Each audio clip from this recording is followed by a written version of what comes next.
మీ జీవితంలో ఏదో ఒక పరిస్థితిలో ఇలాంటి వాళ్ళని ఖచ్చితంగా చూసుంటారు. మీ తెలివితేటల్ని వాళ్ళ ప్రయోజనం కోసం యూజ్ చేసుకొని చివరికి మిమ్మల్ని జోకర్‌ని చేసేవాళ్ళు. మీ పక్కనే ఉంటూ మీ ప్రతిభను గుర్తించి కూడా మీకు ఎలాంటి క్రెడిట్స్ దక్కకుండా మిమ్మల్ని స్నేహం అనే పేరుతో నమ్మించి మోసం చేసేవాళ్ళుంటారు. ఈ రకం వ్యక్తుల వల్ల మన జీవితాన్ని ఎంతవరకు కోల్పోతున్నాం అనేది ఈ వీడియోలో మనం డిస్కస్ చేసుకోబోతున్నాం. నా వీడియోస్ మీకు నచ్చుతున్నట్లయితే వీడియోస్‌ని లైక్ చేయండి, ఛానల్‌ని సబ్స్క్రైబ్ చేసుకోండి. Let's get into the topic.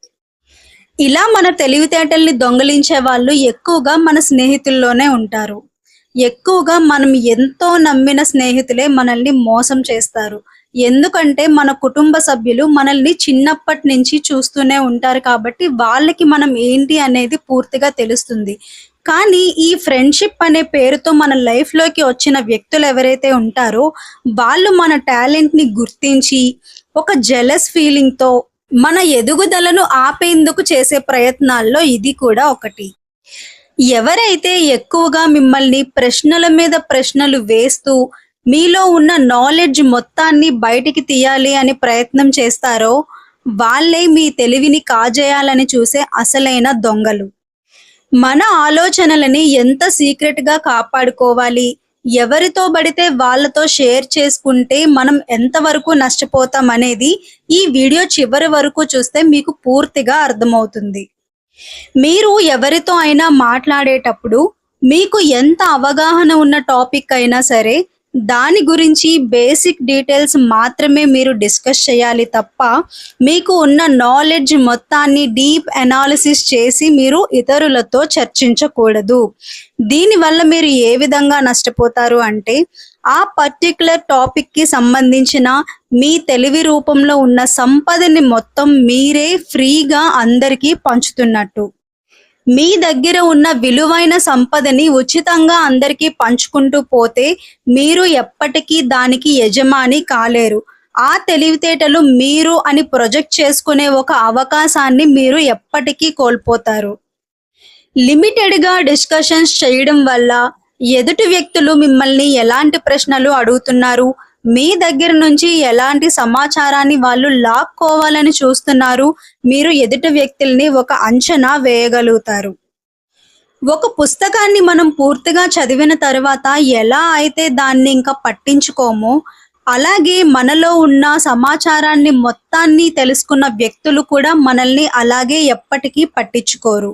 మనలో ఉన్న నాలెడ్జ్ మొత్తాన్ని ఫ్రీగా అందరికీ షేర్ చేయడం వల్ల మన విలువని మనమే కోల్పోతాం. మంచి ఆలోచనలు క్రియేట్ చేయడానికి మీరు ఎలాంటి లైఫ్ స్టైల్‌ని ఫాలో అవుతున్నారు? అలాగే మీకు నాలెడ్జ్ అనేది ఎక్కడి నుంచి వస్తుంది? ఆ సోర్సెస్ తాలూకా వివరాలు వీటిని కూడా ఎప్పుడూ ఇతరులతో షేర్ చేసుకోకూడదు. మనం ఎంత తెలివైన వాళ్ళం అయినప్పటికీ మనకి ఎమోషన్స్ మీద కంట్రోల్ లేకపోవడం వల్ల ఈ సెంటిమెంటల్ డ్రామా ఏదైతే ఉందో దానికి ఎడిక్ట్ అవ్వడం వల్ల మనం నమ్మిన వ్యక్తులకి మన నాలెడ్జ్ మొత్తాన్ని షేర్ చేసుకొని చివరికి మన విలువను మనమే కోల్పోతాం. మన దగ్గర నుంచి పూర్తిగా తెలివితేటల్ని గ్రహించిన వ్యక్తులు ఇంకా ఎప్పటికీ మనల్ని ఒక పనికిరాని వాళ్ళలాగానే చూస్తారు.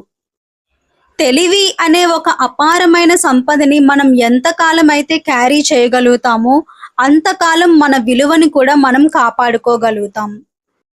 కొంతమంది వ్యక్తులు ఇలా కూడా ఉంటారు. మీ లైఫ్ స్టైల్ మొత్తాన్ని, మీ యాటిట్యూడ్‌ని, మీ వే ఆఫ్ బిహేవియర్ మొత్తాన్ని కూడా వాళ్ళు కాపీ చేయాలని ట్రై చేస్తూ ఉంటారు. వాళ్ళు అలా చేయడానికి గల కారణం వాళ్ళకంటూ కొన్ని సొంత నిర్ణయాలు ఉండవు. వాళ్ళకి సొంతంగా ఆలోచించే కేపబిలిటీస్ కూడా ఉండవు. అందుకని వాళ్ళు ఎప్పుడూ ఇతరుల్ని కాపీ చేయడం మీదే బేస్ అయి ఉంటారు. మీరు ఎందులో అయితే సక్సెస్ అయ్యారో అదే పనిని వాళ్ళు కూడా కాపీ చేసి చేయాలని ట్రై చేస్తారు. వాళ్ళకంటూ సొంతంగా కొత్త స్కిల్స్ నేర్చుకోవాలి, వాళ్ళలో ఉన్న టాలెంట్‌ని ఇంప్రూవ్ చేసుకోవాలి అనే ఆలోచనలు ఉండవు. ఇతరుల్ని కాపీ చేయడమే వాళ్ళకు చాలా ఈజీగా ఉంటుంది.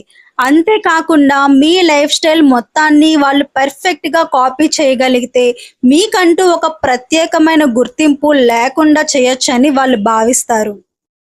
మీ మైండ్‌లో ఉన్న ఆలోచనల సమాచారాన్ని మొత్తం అంచనా వేయగలిగిన ఏ వ్యక్తి అయినా గానీ మిమ్మల్ని అంచనా వేయగలుగుతారు. చాలా సులభంగా అంచనా వేయగలుగుతారు. ఏ సమయంలో మీరు ఎలా ఆలోచిస్తారు అనేది వాళ్ళకి పూర్తి అవగాహన ఉంటుంది. ఆ నాలెడ్జ్‌ని వాళ్ళకి మీరే ఉచితంగా ఇచ్చారు కాబట్టి. ఇలాంటి వాళ్ళకి మీకు వెన్నుపోటు పొడిచి మీ జీవితంతో ఆడుకునే హక్కులు మీ చేతులతో మీరే అప్పగించినట్టు. మన చుట్టూ ఉన్న ప్రతి ఒక్కరూ ఎలాంటి మైండ్ సెట్‌తో ఉన్నారు అని ప్రతి ఒక్కళ్ళ గురించి మన పనులు మానుకొని ఆలోచించాల్సిన అవసరం లేదు. కానీ ఎవరైతే మన ప్రతి పనిని, మన ప్రతి మూవ్‌మెంట్‌ని కాపీ చేయాలని ట్రై చేస్తున్నారో అలాంటి వ్యక్తుల్ని మాత్రం గమనించుకోవడం చాలా ముఖ్యం. మీ నెక్స్ట్ స్టెప్ ఏంటి?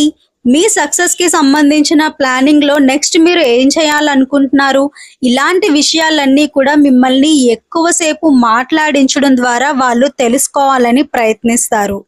వాళ్ళకి కావలసిన సమాచారం అంతా వచ్చేంత వరకు ఎన్ని రోజులైనా సరే మీ దగ్గర అతి వినయంగా నటిస్తారు. మిమ్మల్ని నమ్మించడానికి ప్రయత్నిస్తారు. మీ మంచితనాన్ని అడ్డుపెట్టుకొని, మీ ఎమోషన్స్‌ని యూజ్ చేసుకొని, మీ దగ్గర ఉన్న నాలెడ్జ్ మొత్తాన్ని తీసుకోవాలని ట్రై చేస్తారు. ఒక మనిషికి ఆ దేవుడు ఎన్ని తెలివితేటలు ఇచ్చినప్పటికీ, మనసు బలంగా లేకపోతే ఆ వ్యక్తి ఏమీ సాధించలేడు.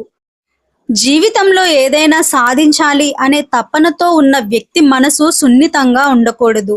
సెంటిమెంటల్‌గా ఎమోషన్స్‌కి బానిస అయిపోయే మెంటాలిటీ ఉండకూడదు. నమ్మిన వాళ్ళే మనల్ని ఎప్పుడూ మోసం చేయగలరు అనేది నిజం కాబట్టి, ఎవరు మనవాళ్ళు, ఎవరు పరాయి వాళ్ళు అనేది గమనించుకోవడం చాలా అవసరం. నిజంగా మీ ఎదుగుదలకి ఉపయోగపడాలి అనే వ్యక్తులు మీ తెలివిని దొంగలించాలి అనే ఆలోచనలతో అయితే ఉండరు. వాళ్ళెప్పుడూ కూడా మీ పనుల్లో వీలైనంత వరకు సహాయం చేయాలి అనే ఆలోచిస్తారు. పులిని చూసి నక్క వాతలు పెట్టుకున్నంత మాత్రాన ఈ లోకం నక్కని పులిగా గుర్తించదు. అలాగే మీ లైఫ్ స్టైల్‌ని కాపీ చేయాలని ఎవరైనా ట్రై చేసినా వాళ్లకు చేతకాని పనిలో వేళ్ళు పెట్టి వాళ్ళే నష్టపోతారు అని వదిలేయండి. అలాంటి వ్యక్తుల గురించి ఎక్కువగా ఆలోచించి మీ సమయాన్ని వృధా చేసుకోక్కర్లేదు. కానీ మీరు ఖచ్చితంగా పాటించాల్సిన నియమం ఏంటి అంటే, మీ ఆలోచనలకి సంబంధించిన రహస్యాలని ఎప్పుడూ కూడా ఎవరితో షేర్ చేసుకోవద్దు. మీ నెక్స్ట్ ప్లాన్ ఏంటి అనే వివరాలను ఎప్పుడూ కూడా మీరే సీక్రెట్‌గా మెయింటైన్ చేయండి. కొంతమందిలో గొప్పలు చెప్పుకునే లక్షణం ఎక్కువగా ఉంటుంది. నలుగురు వాళ్ళని చాలా గొప్ప వ్యక్తులుగా గుర్తించాలి అనే ఉద్దేశంతో ఎవరూ అడగకుండానే వాళ్ళకి సంబంధించిన గొప్ప విషయాలన్నింటినీ కూడా నలుగురిలోకి వెళ్ళి ఫ్రీగా షేర్ చేసుకుంటూ ఉంటారు. ఒకవేళ ఇలాంటి లక్షణం మీలో కూడా ఉంటే వెంటనే మార్చుకోండి. ఈ లక్షణం మిమ్మల్ని గొప్ప వ్యక్తిని చేయదు సరికదా, నలుగురిలో మీ మీద ఉన్న సాధారణమైన అభిప్రాయాన్ని కూడా పాడు చేస్తుంది. జీవితంలో ఎదగాలి అనుకున్నప్పుడు అత్యంత కష్టమైన పని ఏంటి అంటే మన తెలివితేటల్ని మనం కాపాడుకోవడం. మీరు వేసే ప్రతి అడుగు విజయవంతం అవుతున్నప్పుడు అది గమనించిన కొన్ని గుంటనక్కలు మీ లైఫ్‌లో చేరి మీ జీవితాన్ని నాశనం చేయాలని ట్రై చేస్తాయి. అలాంటి వాళ్ళ చేతికి మీరు చిక్కకుండా మీ జీవితాన్ని మీరే సంరక్షించుకోవాలి. మిమ్మల్ని ప్రశ్నించే హక్కు ఎప్పటికీ ఎవ్వరికీ ఇవ్వద్దు. ఎందుకంటే మీరు సమాధానమిస్తున్న ప్రతిసారి మీ జీవితంలో ఒక మెట్టు కిందకి దిగిపోతున్నారు అనే విషయం గుర్తుంచుకోండి. మిమ్మల్ని చివరి వరకు కాపాడేది మీ చుట్టూ ఉన్నవాళ్ళు కాదు, మీరు నమ్మిన మనుషులు కూడా కాదు. మనుషులు కాలం మారిన కొద్దీ మారిపోతూ ఉంటారు. అందుకనే మిమ్మల్ని చివరి వరకు కాపాడేది మీ ఆలోచనలే. మీరు ఎంత మంచి మైండ్ సెట్‌నైతే కలిగి ఉంటారో అదే మిమ్మల్ని చివరి వరకు కాపాడుతుంది. ఈ వీడియో మీకు చాలా వరకు ఉపయోగపడుతుంది అని నేను అనుకుంటున్నాను. ఈ వీడియో మీకు కూడా నచ్చితే ఈ వీడియో మీద మీ అభిప్రాయాన్ని కామెంట్ చేయండి. వీడియోని లైక్ చేయండి. మరిన్ని మోటివేషనల్ వీడియోస్ కోసం మన ఛానల్‌ని సబ్స్క్రైబ్ చేసుకోండి. Thank you so much for watching.